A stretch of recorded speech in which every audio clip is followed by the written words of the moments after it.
নামাজ 5 ওয়াক্ত, এটা ইসলামের কি মেইন গুরুত্বপূর্ণ বিষয় না খুচরা বিষয়? সবচেয়ে গুরুত্বপূর্ণ বিষয়, তাই না? 5 ওয়াক্ত নামাজ 6 ওয়াক্ত না 4 ওয়াক্ত না, এই ব্যাপারে কোনো আলেমের, কোনো হুজুরের কোনো ভিন্নমত আছে? তাহলে আমাদের আল্লাহ এক, এটা নিয়ে কোনো ভিন্নমত নাই। আমাদের নামাজ 5 ওয়াক্ত, এটা নিয়ে কোনো ভিন্নমত নাই। ইসলামের রোকন 5টা, ভিন্নমত নাই। আমাদের হজ করতে হবে বাইতুল্লাহ গিয়া, অন্য কোথাও না, ভিন্নমত নাই। রমজান মাসে রোজা রাখতে হবে, ভিন্নমত নাই। বাবা মার সদাচরণ করতে হবে, ভিন্নমত নাই। আমাদের রাসূল এক, সেটা নিয়েও ভিন্নমত নাই। আমাদের মৌলিক যত জায়গা আছে, মেইন যত জায়গা আছে, তার সবগুলোতে আপনি দেখবেন কোনো ভিন্নমত নাই। শাখাগত বিষয়ে ভিন্নমত তো স্বামী স্ত্রীর মধ্যেও হয়, ভাই ভাইও হয়, বাপ ছেলেও হয়, পার্টনারেও হয়। তাহলে এই বিষয়ে আমাদের ভিন্নমত থাকবে, এটাই স্বাভাবিক। এই ভিন্নমত থাকা সত্ত্বেও আপনি এক পথে গেলে মনে করছেন ইসলামের লাভ হবে, আরেকজন মনে করছে আরেক পথে গেলে ইসলামের লাভ হবে, আমি মনে করছি আরেকটা পথে গেলে ইসলামের লাভ হবে। আমাদের নিজেদের মধ্যে কামড়াকামড়ির দরকার নাই। পথ কি আমারটা ভালো না আপনারটা ভালো, এটা নিয়ে গন্ডগোলের দরকার নাই। আপনি আপনার পথে, উনি ওনার পথে, আমি আমার পথে, দ্বীনের কল্যাণে, ইসলামের কল্যাণে কাজ করি। পারলে আমার ভিন্ন মতের ভাই, তারও যেহেতু উদ্দেশ্য ভালো, তাকে সহযোগিতা করি। সেটুকু যদি কলিজায় না দেয়, অন্তত আল্লাহর হস্তে ঠেলাঠেলি খোঁচাখুচি বন্ধ করি। ওলামায়ে কেরামের মধ্যে মত পার্থক্য থাকবে, এটা স্বাভাবিক। মতের ভিন্নতা থাকবে, এটা কি স্বাভাবিক না অস্বাভাবিক? শুধু ওলামায়ে কেরাম কেন, আমাদের নিজেদের মধ্যে মতের ভিন্নতা আছে না নাই? আছে। স্বামী স্ত্রী দুইজন সংসার করতে গেলে হাজারো বার একজন আরেকজনকে ভালোবাসি জিকির করতে করতে মুখে ফেনা তোলার পরও দেখা যায় হঠাৎ করে ইউক্রেন রাশিয়ার মতো যুদ্ধ বেঁধে যায়। যায় কি যায় না? তো যারে সারাদিন ভালোবাসি যে পরিমাণ জিকির করতেছেন আর জিকির তুলতেছেন, তার সাথেও যদি আপনার বেঁধে যায়, তাহলে বোঝা গেল যত জন তত মত। মানুষের দৃষ্টিভঙ্গি, মানুষের বুঝার বেশ কম থাকে, এটা থাকবে, কিয়ামত পর্যন্ত থাকবে। সব আলেমরা সব বিষয় একমত হয়ে যাবেন, এটা কিয়ামত পর্যন্ত কখনো সম্ভব না। তাহলে মতের ভিন্নতা, ইখতিলাফ, মতের বৈচিত্র্য, এটা কখনো দোষের হতে, দোষের কোনটা ভাই? দোষের হলো এই যে কাদা ছড়াছড়ি বলতে যেটা বুঝিয়েছেন আপনি, সেটা অর্থাৎ মতভিন্নতাটা যদি মতবিরোধে চলে যায়, শত্রুতায় চলে যায়, যেখানে ইসলামের শত্রুদের সাথে লড়াই করা দরকার, সেই লড়াই যদি নিজেদের মধ্যে করে, যেই শক্তি আল্লাহ এবং তার রাসূলের দুশমন, মুসলমানদের দুশমনদের বিরুদ্ধে ক্ষয় করা দরকার, সেই শক্তি যদি নিজেদের বিরুদ্ধে ক্ষয় করে, সেটা হলো নিন্দনীয়, সেটা হলো নিকৃষ্ট কাজ, সেটা হলো খারাপ কাজ। আল্লাহ তাআলা আমাদেরকে সেই খারাপ কাজ থেকে বেঁচে থাকার তৌফিক দান করুন। ভাইরা আমার, এই দেশ সেই দেশ, যে দেশ ওয়াজ মাহফিলের আওয়াজে মুখরিত হয়। এই মাটি সেই মাটি, যে মাটিতে কনকনে শীতের মধ্যে প্যান্ডেলের বাইরেও অগণিত মানুষ ঘন্টাকে ঘন্টা দাঁড়িয়ে নিজের পকেটের টাকা খরচ করে এসে মাহফিল শোনেন। লক্ষ্মীপুর থেকে এই মাহফিলে এসেছেন, দেখা করেছেন আমার সাথে। চাঁদপুর থেকে এসেছেন, আমার সাথে দেখা করেছেন। আরো হয়তো অনেকে অজানা আমার ভাইয়েরা দূর দূরান্ত থেকে এসেছেন। আপনাদেরকে কি এই ঢুলিপড়া ঐক্য পরিষদের ভাইয়েরা সবাইকে পদ ভাড়া দিছে? বিরিয়ানির প্যাকেট ট্যাকেট আছে আজকে? সেটাও নাই। নিজের খরচে, নিজের গরজে ওয়াজ মাহফিলগুলোতে যে স্বতঃস্ফূর্ত অংশগ্রহণ হয়, বাংলাদেশে কোন সমাবেশে এই রকম স্বতঃস্ফূর্ততার কোন দৃষ্টান্ত কেউ দেখাতে পারবে না। সেই দেশে, সেই মাটিতে আমরা মুসলমানরা সামান্য কিছু বিদেশিদের দালাল, তাদের এজেন্ডা এই দেশের মাটিতে, এই দেশের মানুষের খেয়ে যারা বাস্তবায়ন করে, তাদের কাছে আমরা অনেকটা গোলামির জিঞ্জিরে আবদ্ধ হওয়ার মতো আবদ্ধ হয়ে আছি আজ 50টা বছর। 50 বছর বললে ভুল হবে, সে ব্রিটিশ আমল থেকে শুরু হয়েছে। দ্বীন এবং ইসলামকে কোণঠাসা করে একঘরে রাখার এক অপরচেষ্টা, নীল নকশা এদেশে প্রতিনিয়ত বাস্তবায়ন করা হয়। এদেশের শিক্ষাক্রমে, পাঠ্যপুস্তকে এদেশের আপামর সাধারণ ধর্মপ্রাণ মানুষের চিন্তাধারার প্রকাশ আপনি সচরাচর দেখতে খুব কম পাবেন না। এদেশের সংবিধানে, এদেশের আইনে, এদেশের মিডিয়াতে, এদেশের আদালতে, এদেশের বিভিন্ন জায়গায় গণমানুষের আকাঙ্ক্ষা বলতে যা, সেটা খুব বেশি প্রতিফলিত হতে দেখবেন না।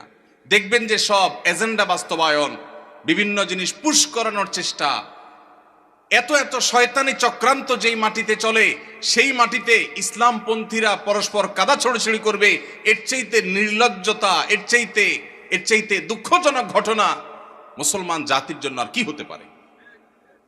আল্লাহ তাআলা আমাদেরকে ভিন্ন ভিন্ন মত থাকা সত্ত্বেও পরস্পরের সাথে সৌহার্দ্যপূর্ণ সম্পর্ক বজায় রেখে, ভিন্ন ভিন্ন চিন্তা থাকা সত্ত্বেও কাঁধে কাঁধ মিলিয়ে, হাতে হাত মিলিয়ে যার যার আল্লাহ এবং তার রাসূলের পথে আহ্বানের মিশনকে আল্লাহ তাআলা সাকসেস করার তৌফিক দান করুন।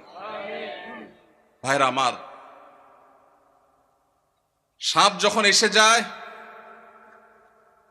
যার হাতে যা থাকে সে তা নিয়ে ঝাঁপিয়ে পড়ে। কিভাবে সাপের ক্ষতি থেকে বাঁচা যায়, ঠিক না ঠিক?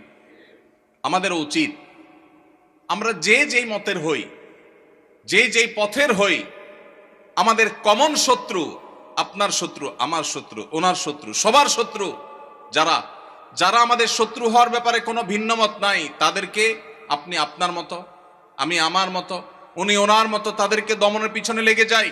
আমাদের নিজেদের পেছনে ছিদ্র খোঁজার কাজটা আল্লাহর ওয়াস্তে বন্ধ করে দিই।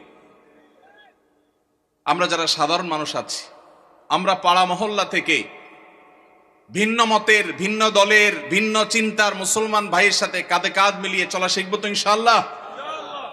মনে রাখবেন, মতের ভিন্নতা আছে, থাকবে। মতের ভিন্নতা থাকে যদি 10টা বিষয় নিয়ে, মতৈক্য আছে 100 বিষয় নিয়ে, ঠিক না ঠিক? শুধু নামাজের কথাই যদি বলেন, নামাজের কয়টা মাসআলা নিয়ে আমাদের সমাজে মত ভিন্নতা আছে? এর বিপরীতে মতৈক্যের বিষয় পাবেন আপনি অগণিত। মৌলিক আকীদা ঈমানের বিষয় যদি বলেন, আমাদের আল্লাহ এক, মুসলমানদের মধ্যে মত পার্থক্য আছে। অনেকে শুধু মত পার্থক্য দেখে সকাল বিকাল, সারাদিন শুধু দেখে যে হুজুরদের এত মত পার্থক্য। আমি কত মত পার্থক্য? কি দেখেন আপনি এত? আমি তো দেখি না। নামাজ 5 ওয়াক্ত, এটা ইসলামের কি মেইন গুরুত্বপূর্ণ বিষয় না খুচরা বিষয়? সবচেয়ে গুরুত্বপূর্ণ বিষয়, তাই না? 5 ওয়াক্ত নামাজ 6 ওয়াক্ত না 4 ওয়াক্ত না, এই ব্যাপারে কোনো আলেমের, কোনো হুজুরের কোনো ভিন্নমত আছে? তাহলে আমাদের আল্লাহ এক, এটা নিয়ে কোনো ভিন্নমত নাই। আমাদের নামাজ 5 ওয়াক্ত, এটা নিয়ে কোনো ভিন্নমত নাই। ইসলামের রোকন 5টা, ভিন্নমত নাই। আমাদের হজ করতে হবে বাইতুল্লাহ গিয়া, অন্য কোথাও না, ভিন্নমত নাই। রমজান মাসে রোজা রাখতে হবে, ভিন্নমত নাই। বাবা মার সদাচরণ করতে হবে, ভিন্নমত নাই। আমাদের রাসূল এক, সেটা নিয়েও ভিন্নমত নাই।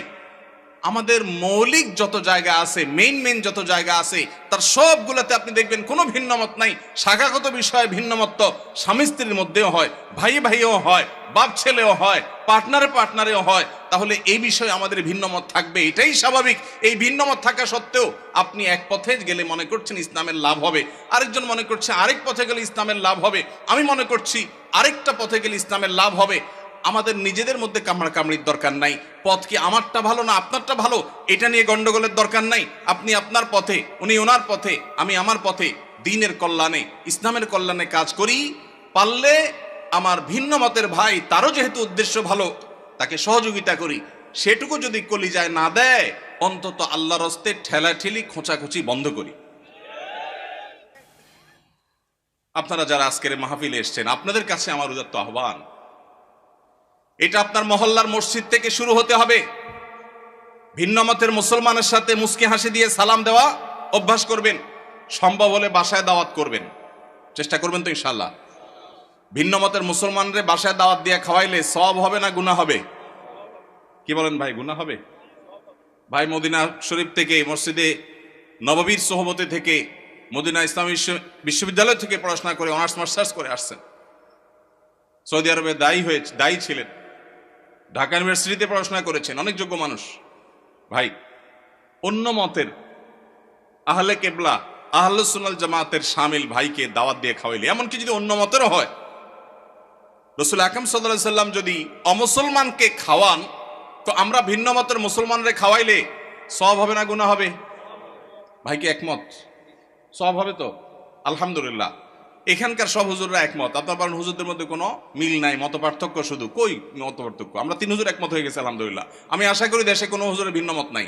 এখন আমার প্রশ্ন, আপনি একজন তবলিগ জামাত করেন, আপনি জামাত ইসলামের এক ভাইকে, চরণাবিশ্বাস মরিদ এক ভাইকে, আহলে হাদিস এক ভাইকে আপনার বাসায় শুধু আপনার মুসলমান ভাই হিসাবে দাওয়াত দিয়া খাওয়াইছেন।